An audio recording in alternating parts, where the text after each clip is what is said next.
And now I'd like to welcome our first speaker, Michael Moore, who's the CEO of the Public Health Association of Australia and the President-elect of the World Federation of Public Health Associations. Michael is a former Minister for Health and Community Care and was an independent member of the ACT Legislative Assembly for 4 terms from 1989 to 2001. So he comes with immense experience in politics and advocacy. He's a PhD scholar currently at the University of Canberra, examining a framework for planning and evaluating health advocacy. And Michael will outline what advocacy is and what it entails. So with that, please come to the podium, Michael. Good morning. It's certainly great to be here, and to start, I'd like to acknowledge the traditional owners of the land and thank Megan for her acknowledgement as well, and pay my respects to the elders past and present. And my declaration of conflict of interest is that the Public Health Association regularly has support for its Immunisation Conference and its Communicable Diseases Conference from a range of vaccine companies. I'd like to begin with just a sense of what advocacy is really about, and I guess the way that I see it.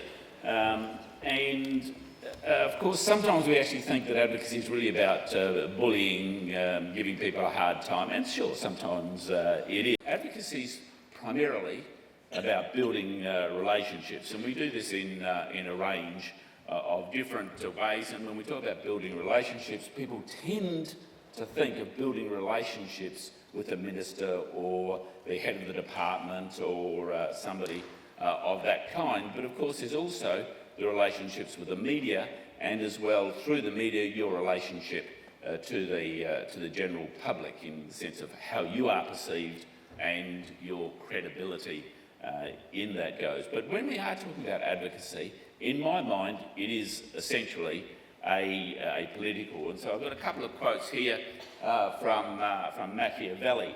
There is nothing more difficult to take in hand, more perilous to conduct, or more uncertain in its success than to take the lead in the introduction of a new order of things, or, as we would say, change management is challenging. And I think that going back to the start of, if you like, political philosophy of Machiavelli is incredibly important. And the other quote there from Machiavelli is, he says, look, if you haven't built good foundations, you can manage, but it is so much harder. And for me, the good foundations are evidence. And that's actually the fundamental part that academics play. Get that evidence, but it's not enough on its own. And then, with that background, I thought, well, we'll define advocacy as persuading decision makers of the need for change through identifying desired public health outcomes and effective and feasible methods of achieving the change. Now, I've just put more there as the quote, and I have no idea when I said that or where I wrote it, but Julie put it in the handbook, so I thought, oh, excellent, I'll hook that out of there, and if somebody wishes to tweet that or tweet anything else, please go ahead. I meant to say that to start off with. I think one of the most important things, though, in the first part, is about a well-developed position, a policy position. In the Public Health Association of Australia, we have about 60-odd policy positions that are well thought out. We renew them every 3 years. And there's quite a number of people here who actually assist us in the development of the policy position around immunisation in particular. And I'd like to recognise Angela Newbound, who's here, who is the convener of our special interest group on immunisation, along with Michelle Wills. I think it's important for us, though, to understand how to use the evidence, and to remember the evidence on its own is not enough. Invariably, when you are talking to politicians or senior bureaucrats, the evidence is fundamental, but the anecdote actually often carries the day. And in fact, having mentioned this quite a number of times in a range of talks, I then heard a talk by Jane Holton, then Secretary of the Department of Health, and now Secretary of the Department of Finance.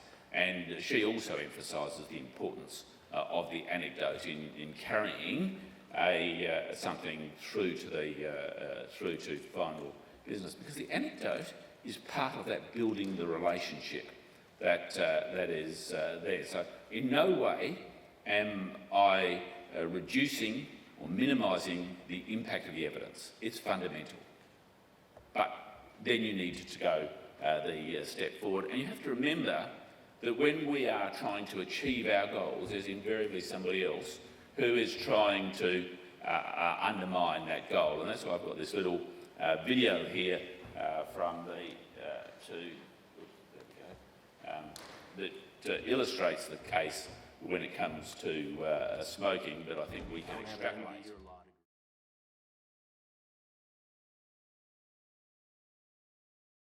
I don't have an MD or law degree. I have a bachelor's in kicking butt and taking names. I get paid to talk. What do you talk about? I speak on behalf of cigarettes. My mommy says that cigarettes kill. Now, is your mommy a doctor? No. Well, she doesn't exactly sound like a credible expert now, does she? Yeah. We call ourselves the Mod Squad. MOD, Merchants of Death. We're lobbyists for the tobacco, alcohol, and firearms industries. How many alcohol-related deaths a year? Well, does that... 100,000? That's what, 270 a day? A tragedy. I front an organization that kills 1,200 people a day. Dad, I want to see what you do. The message Hollywood needs to send out is smoking is cool. You can put the sex back into cigarettes. Get a flight to L.A., I'll get you a meeting with Hollywood super agent Jeff McGowan. Yeah, I'm gonna bring your dad in now. Is there anything I can get you, like an orange juice or a coffee or a Red Bull? No, thanks. Okay. But what we need is a smoking role model, a real winner. Indiana Jones meets Jerry Maguire. Right, on 2 packs a day. This spring, don't hide the truth. We don't sell Tic Tacs, we sell cigarettes. And they're cool, available, and addictive. The job is almost done for us. Just filter The it. #1 killer in America is cholesterol. And here comes Senator Finister, who's clogging the nation's arteries with Vermont cheddar cheese. The great state of Vermont will not apologize for its cheese. What happens when you're wrong? See, Joey, that's the beauty of argument. Because if you argue correctly, you're never wrong. This is a heated issue. Nick, do you have a question? How on earth would Big Tobacco profit off of the loss of this young man? It's in our best interest to keep Robin alive and smoking. Have you heard of a reporter named Heather Holloway. My other interviews have pinned you as a mass murderer, bloodsucker, pimp, profiteer, and my personal favorite, yuppie Mephistopheles. I'm a man of the people. Rock on, Kennedy. Your family now. Tobacco takes care of its own. Michael Jordan plays ball. Charles Manson kills people. I talk. Thank you for smoking.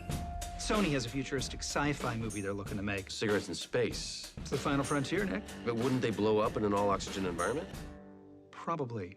But it's an easy fix. One line of dialogue. Thank God we invented the, whatever device. My favourite line in there is actually the one that goes, it's not whether you're right or wrong, it's how you argue. And I think many times I find that when we're relying on evidence, we're putting our case, it can be incredibly frustrating. Now, there are some hints about how we go about advocacy, and one of the long-term advocates from Sydney University, Professor Simon Chapman, has just published 10 hints for advocacy, and I've just chosen some of my favourite ones. Study the media, so you actually know what is going on, how they operate. Use killer facts is a term he uses, and so you've got the evidence, but being able to know what it is in the evidence that's going to make the difference. And it takes practice, and it doesn't matter how much you practice, by the way, you get it wrong quite regularly, but you count on getting it right enough of the time to have influence. I think fundamental to what Simon is saying is that values are everything. And that's what makes us different than the character in Thank You for Smoking. We actually understand what we're on about as public health professionals. We're going to come back to my view of public health professionals. Simon says that successful advocacy takes time. Well, Simon ought to know he spent a lifetime working on tobacco, and if you look at it with a glass half empty, sort of attitude, well, there's still 12% of people in Australia who are smoking. If you look at it glass half full, of course, that's brought down from 80% of men at the end of World War II, and so in one sense a great success. But we still don't have, however you want to define it, a smoke-free Australia. And most of us think of a smoke-free Australia as an Australia that has something in the order of 5% smokers. And I think one of the last things and one of the critical things is to grow a rhinoceros hide.